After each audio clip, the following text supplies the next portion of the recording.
You checked your phone before you even got out of bed this morning. Maybe you reached for it before your eyes were fully open, before you said a word to anyone, before you'd even decided what kind of day you wanted to have. And if someone had taken that phone away from you, if the screen had stayed dark, something in your chest would have tightened. A low, quiet anxiety, a pull, an itch you couldn't place. That feeling has a name, and it has nothing to do with your phone. It is 300,000 years old. Your brain, the one sitting inside your skull right now reading these words, is not a modern brain. It is an ancient one, a brain built for a world that no longer exists. A brain so perfectly engineered for survival in the wild that it is now almost perfectly wrong for the life you are actually living. Neuroscientist David Eagleman describes the brain as a survival machine, not a thinking machine. The distinction matters more than almost anything else you will learn today. Because a survival machine does not care about your happiness, it does not care about your career, your relationships, your peace of mind. It cares about one thing: keeping you alive long enough to pass your genes forward.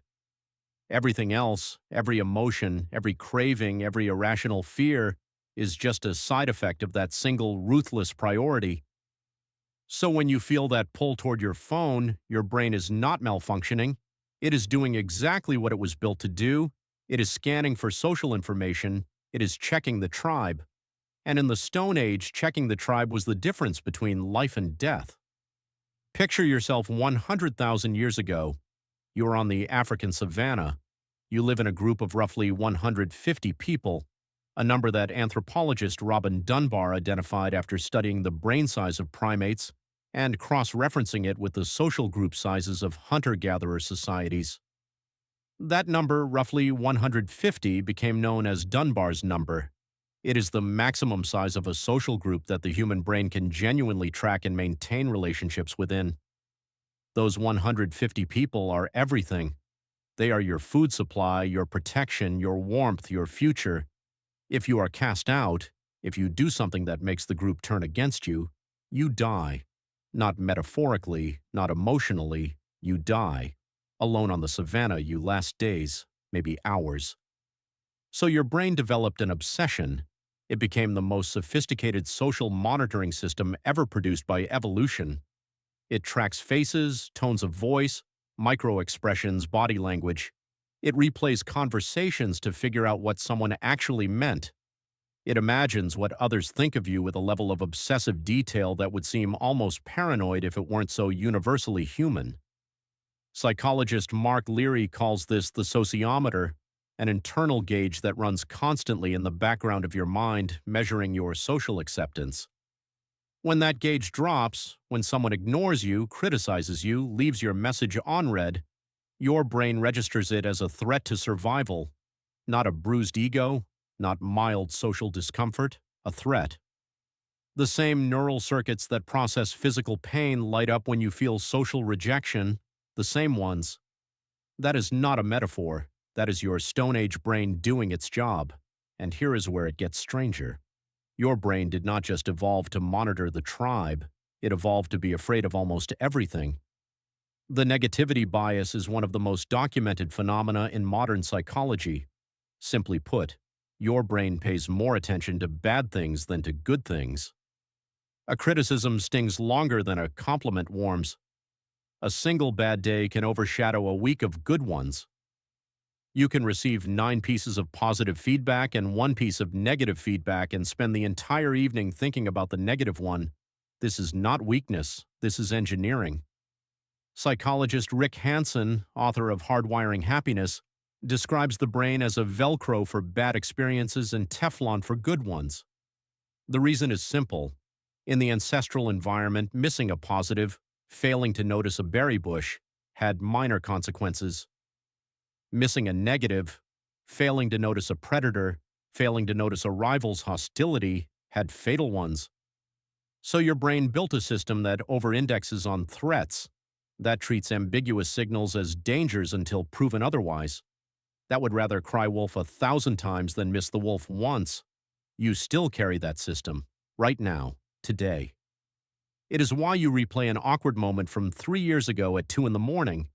It is why your stomach drops when you get an email that says only, "Can we talk?" It is why good news fades and bad news sticks. Your brain is not broken. It is faithfully running ancient code in a world it was not written for. Now consider what your brain does when it encounters the modern world through this lens. Social media is not a communication tool to your ancient brain. It is a digital savanna. Every like, every comment, every follower count is a reading on the sociometer. Every time someone does not like your post, your brain registers a potential shift in tribal status. The scroll itself, the endless bottomless scroll, exploits the same foraging behavior your ancestors used to search the landscape for food. You are not browsing, you are hunting, and your brain keeps telling you there might be something important just a little further down. The news does the same thing. Threat detection was designed for local, immediate physical dangers: a lion, a rival tribe, a sick child. But now your threat detection system is exposed to the suffering, violence, and catastrophe of the entire planet, delivered in real time, all day, every day. Your brain cannot distinguish between a threat that is happening 3 feet away and a threat that is happening 3,000 miles away. Both activate the same alarm, both flood your body with the same stress hormones, and unlike your ancestors who dealt with a threat and then returned to baseline, you never return to baseline. The alarm never stops. Neuroscientist Amy Arnston at Yale has spent years studying how chronic stress degrades the prefrontal cortex, the part of your brain responsible for rational decision-making, long-term planning, and emotional regulation. She found that even moderate sustained stress shifts control of your behavior away from your prefrontal cortex and back toward older, more primitive brain structures, the amygdala, the brain's alarm center. Chronically stressed, you become more reactive, more impulsive, more short-term in your thinking. Exactly like someone running from a predator, your brain is preparing you to sprint, but there is nowhere to run. This is the trap. The world has changed at a speed that evolution cannot match. In the last 10,000 years, a blink in evolutionary time, humans went from small nomadic bands to cities of millions, from campfires to smartphones, from a handful of meaningful relationships to thousands of online connections that our brains cannot actually process. The hardware has not been updated. You are running 300,000-year-old software on a world that changes every decade, and it is not just stress and social anxiety. The same mismatch explains why junk food is almost impossible to resist. Your brain evolved to crave fat, sugar, and salt because those nutrients were rare and precious in the ancestral environment. Finding them was a survival triumph, so the brain rewards you with a surge of dopamine every time you encounter them, every time you eat them, every time you just see them. In the Stone Age, that craving kept you alive. In a world where a factory can produce 10,000 calories of fat and sugar per second and sell it to you for less than $1, that same craving is killing you slowly. Your brain has not caught up. It probably will not for thousands of years. And in the meantime, you are walking around in a body that is treating a bag of chips like a survival discovery and treating a rude comment online like a death threat. Here is what makes this knowledge genuinely useful. Once you understand that your reactions are not personality flaws but evolutionary defaults, something shifts. The anxiety is not a sign that you are weak. The rumination is not a sign that you are broken. The craving is not a sign that you have no willpower. These are ancient programs running exactly as designed, and when you can see the program, you are no longer entirely inside it. Psychologists call this cognitive diffusion, the ability to observe your own thoughts rather than being fused with them. It is the beginning of the gap between stimulus and response, between the ancient alarm and the modern choice. Your brain is still scanning the savanna. It is still listening for the rustle in the grass.